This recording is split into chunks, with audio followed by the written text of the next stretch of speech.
জনস্বাস্থ্য কারিগরি দপ্তরের জল ট্যাঙ্কের রক্ষণাবেক্ষণের কাজ করতে গিয়ে ট্যাঙ্কের উপর থেকে নিচে পড়ে গুরুতর জখম দুই কর্মী। সেফটি সিকিউরিটির অভাব দাবি খোদ জনস্বাস্থ্য কারিগরি দপ্তরের কর্মীদের। জয়পুর জনস্বাস্থ্য কারিগরি দপ্তরের জল ট্যাঙ্কের সিঁড়ি ভেঙে নিচে পড়ে গিয়ে গুরুতর আহত দুই কর্মী। তাদের নাম রাজু টাঙ্গি ও বিকাশ টাঙ্গি। দুজনেরই বাড়ি স্থানীয় কার্টুল টাঙ্গিপাড়ায়। জয়পুরে রয়েছে জনস্বাস্থ্য কারিগরি দপ্তরের একটি জলের ট্যাঙ্ক। স্থানীয় সূত্রে খবর, সেখানে দীর্ঘদিন ধরেই জল চুঁইয়ে পড়ত উপরে ওঠার লোহার সিঁড়িতে। আজ যখন জনস্বাস্থ্য কারিগরি দপ্তরের দুই কর্মী ট্যাঙ্কের রক্ষণাবেক্ষণের জন্য উপরে উঠে কাজ করে, ঠিক তখনই লোহার সিঁড়ি ভেঙে ট্যাঙ্কের নিচে পড়ে যায় ওই দুই কর্মী।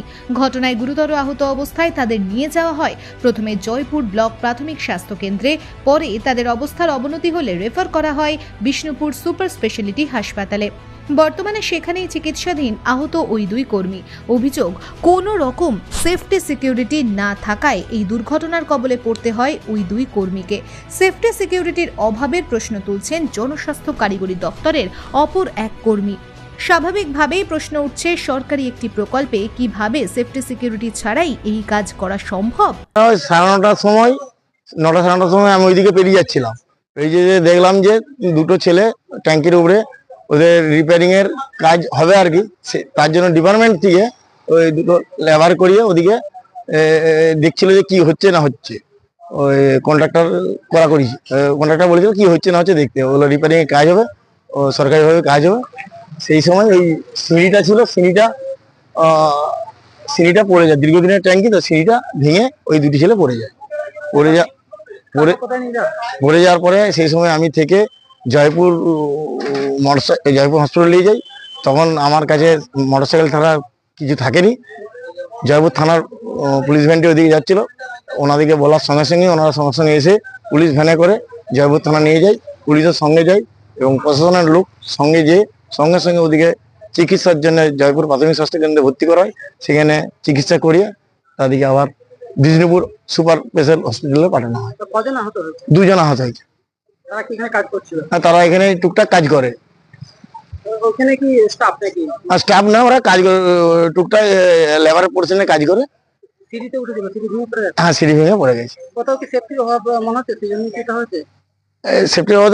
ওটা তো অনেক দিনের ট্যাঙ্কি, তো ওটা রিপেয়ারিং এর প্রয়োজন আছে এবং রিপেয়ারিং যেটা শুনলাম রিপেয়ারিং হবে, তার জন্য সরকারিভাবে যা সব করার নিয়ম কানুন হচ্ছে সেটা খুবই তাড়াতাড়ি রিপেয়ারিং হবে। পিএইচই ডিপার্টমেন্টও খুব তাড়াতাড়ি এটার জন্য বন্দোবস্ত করছে। ঘটনাটা ঘটেছিল আমাদের যারা সিভিলের স্টাফ, তারা উপরেতে মানে কোনো পায়রা ঠায়রা ঢুকে বা সেগুলো নেটটা ঠিক আছে নাকি এগুলো দেখা দেখি করতে মোটামুটি মাঝে মাঝে দেখে উঠতে হয়। যথারীতি আজকে সেরকম 9টা নাগাদ ওরা উঠেছিল, দেখতে উঠে ওরা ওটা আচমকা সিঁড়িটা ভেঙে পড়ে গেছে। সেফটি সিকিউরিটির অভাব ছিল? সেফটি সিকিউরিটির তো অভাব আছে, সিঁড়িটা তো প্রথম থেকে হয়ে আছে, সে একই হয়ে আছে, এটা তার কোনো রিপেয়ারি বা কোনো মেনটেন্যান্স তো কিছু হয়নি। সেফটির জন্য কি এটা নির্ভর করে গেল? অবশ্যই সে মানে সেফটি ঠিক নাই বলেই তাই পড়ে গেছে, অবশ্যই এটা তো মানতে হবে। দুজন। তারা এখন কোথায় আছে? তারা এখন জয়পুর হসপিটাল থেকে বিষ্ণুপুর হসপিটালে ট্রান্সফার হয়েছে। কিভাবে পড়ে গেল? আচমকা ভেঙে পড়ে গেল। কাজ করতে উঠেছিল? হ্যাঁ, কাজ করতে উঠেছিল, আচমকা ভেঙে পড়ে গেল। কটা নাগাদ ঘটনা ঘটেছে? 9:10 নাগাদ ঘটনা ঘটে। তারপর কোথায় নিয়ে যাওয়া? তারপর এখান থেকে তাদেরকে জয়পুর হসপিটাল নিয়ে যাওয়া হয়েছে। জয়পুর থেকে ফার্স্টে প্রাথমিক চিকিৎসা করার পর তাদেরকে আবার বিষ্ণুপুর ট্রান্সফার করা হয়েছে। তারা কিসের স্টাফ ছিল? তারা সিভিলের স্টাফ ছিল। কোথায় কোথায় আঘাত লেগেছে? আঘাত বিভিন্ন জায়গায় লেগেছে, মাথায়, পায়ে, ঘাড়ে, বিভিন্ন জায়গায়। লোহার কুচিতে তো আঘাত হয়েছে, সিঁড়িটা লোহার ছিল যেহেতু, ওতে ওরা আঘাত হয়েছে। কি করতে উঠেছিল? কি কাজ করতে উঠেছিল? ওরা মেনটেন্যান্সের কাজ করতে উঠেছিল উপরে, সে সময় পড়ে গেছে। সিঁড়িটা এভাবে অবস্থায় আছে, আপনারা দোকান করে জানিয়েছিলেন? ওনারা দেখে গেছেন, পরিস্থিতিটা কি। ওনারা তো আসেন, ওনারা তো দেখে যান পরিস্থিতিগুলো কি অবস্থায় রয়েছে না রয়েছে, ওনারা তো দেখে যান। আপনি কি এখানে? আজকে ঘটনা বলতে ওরা রেগুলারই জল খোলা বন্ধ করা সবই করে, পিএইচডি ডিপার্টমেন্টের ছেলে। আর ওরা আজকে ট্যাঙ্কি পরিষ্কার করার জন্যে সিঁড়িতে উঠছিল, সেই সিঁড়ি মাঝখান থেকে ভেঙে যেয়ে ওই দুর্ঘটনাটা হয়। আর যে বিশেষ করে হচ্ছে ডিপার্টমেন্টেরই ছেলে, যেহেতু ওইখানে যে সেফটি বেল্ট থাকে না, সেফটি বেল্ট কিন্তু দেখিনি কিংবা পরেও নি। আর মাঝখান থেকে সিঁড়ি হয়তো কোনো বশত দুর্বল বশত কিংবা ভেঙে পড়ে যেয়ে গুরুতর আহত হয়। গাফিলতি আশা করি পিএইচসি ডিপার্টমেন্টেরই হবে, কেননা যেহেতু সরকারি ডিপার্টমেন্টের ছেলে, তাদেরকে সেফটি বেল্ট না দেওয়ার জন্যই তারাই অসুবিধাটা ভোগটা করছে। দুর্ঘটনাটা ঘটলো বলতে, যেহেতু সেফটি 1 নম্বর হচ্ছে সেফটি বেল্ট দরকার, দ্বিতীয়ত হচ্ছে পিএইচসি ডিপার্টমেন্টকে ওই সিঁড়িটা দেখা দরকার ছিল যে হ্যাঁ এটা ভালো আছে না খারাপ হচ্ছে, তারপরে আমি আমার কর্মচারীদেরকে উপরে উঠাবো কিংবা ট্যাঙ্কে পরিষ্কার করার জন্য পাঠাবো। 2 জন ছিল, 2 জনই ইনজোর্ড হয়েছে। একজনকার নাম বিকাশ টাঙ্গি আর একজনের রাজেশ টাঙ্গি, রাজু টাঙ্গি। কাটুলে বাড়ি, জয়পুর আপনার হচ্ছে বনবিতান লজের পাশে যে পিএইচসি যে ট্যাঙ্কি আছে সেখানে। আমার বিকাশ টাঙ্গি হচ্ছে আমার ভাইপো, আর রাজু টাঙ্গি হচ্ছে সম্পর্কে আমার নাতি। জয়পুরে আজকে সকালবেলায় আমাকে বিডিও সাহেব ফোন করেছিলেন, তারপর আমার ডিপার্টমেন্ট থেকে ফোন আসে। তো তার আগে আমি জেনে গেছিলাম আর কি, ওখানে নাকি আমাদের যে মেনটেন্যান্সের যে এজেন্সি, তারই কোনো লোক ওই সিঁড়ি দিয়ে ওপরে উঠতে গিয়েছিলো পায়রা তাড়ানোর জন্য। তো সেখানে উঠতে যেয়ে কোনোরকমভাবে পা স্লিপ খেয়ে পড়ে গেছে, নিচে পড়ে গেছে।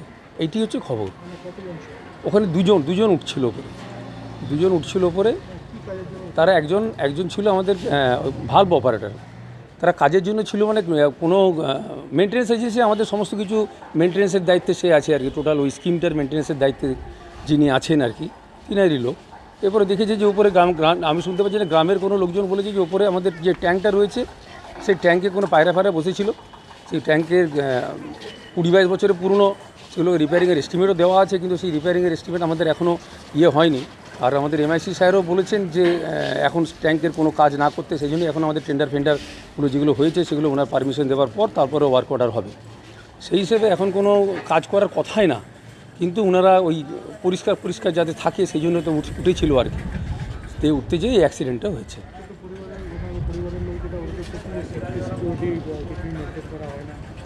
না, ওদের তো ওঠারই কথা না। একটা ভাঙাচোরা একটা 20-22 বছর রিজার্ভার, যেটা আমাদের মেনটেন্যান্সের জন্য দেওয়া আছে, এজেন্সিও জানে যে ওটার মেনটেন্যান্স দেওয়া আছে, তবুও তারা যদি ওঠে, এখন সেটা তো আমাদেরকে জানিয়ে উঠছে না। আমাদেরকে জানিয়ে যদি উঠতো তাহলে ঠিক আছে, আমরা বারণ করতাম, কিন্তু আমাদেরকে জানিয়েও ওঠেনি। হঠাৎ এরকম ভাল্ব অপারেটর, তার উপরে ওঠার কথাও না। হ্যাঁ, ভাল্ব অপারেটর হিসেবে আছে আর একজন ভাল্ব অপারেটর, আরেকজন মানে ভাল্ব অপারেটরের একজন ভাই বোধহয়, সে লেবার হিসেবে উঠেছিল আর কি। সে উঠে দেখতে গিয়েছিলো যে পায়রাগুলোকে তাড়াতে গিয়েছিলো ইত্যাদি আর কি। এইসব যেগুলোর জন্যই না, ডিপার্টমেন্ট থেকে কোনো নির্দেশ দেওয়া হয়নি ওদেরকে। এবার নির্দেশ তো আমাদের বারণ করা আছে আমাদের, যে এখন কোনো হুইলচেয়ারে কোনো কাজ করা যাবে না, যেহেতু এখন এই বর্ষার সময় এবং পুজোর পরে আমাদের এমআইসি স্যার বলেছেন যে পুজোর পরে নেক্সট ইনস্ট্রাকশন পাওয়ার পর তারপরে হুইলচেয়ারে কাজ করবেন। আমার নাম Sukanta Chakraborty, assistant engineer, Bishnupur public health engineer.